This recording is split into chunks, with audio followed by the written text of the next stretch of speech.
వచ్చితివి స్నేహితుడా, పెళ్లి వస్త్రం లేక ఇచ్చట ఎలాగు వచ్చితివి స్నేహితుడా, నేనిచ్చు రక్షణయే ఆ వస్త్రము, నీ పాపడాగులను కప్పివేయున్.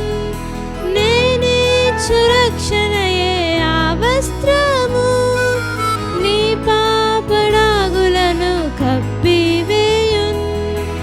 అట్టి వస్త్రము లేక వచ్చు వారందరిని బయటి చీకటిలోనికి త్రోసివేతున్. అట్టి వస్త్రము లేక వచ్చు వారందరిని బయటి చీకటిలోనికి త్రోసివేతున్. పెళ్లి వస్త్రం లేక ఇచ్చట ఎలాగు వచ్చితివి స్నేహితుడా, పెళ్లి వస్త్రం లేక ఇచ్చట ఎలాగు వచ్చితివి స్నేహితుడా.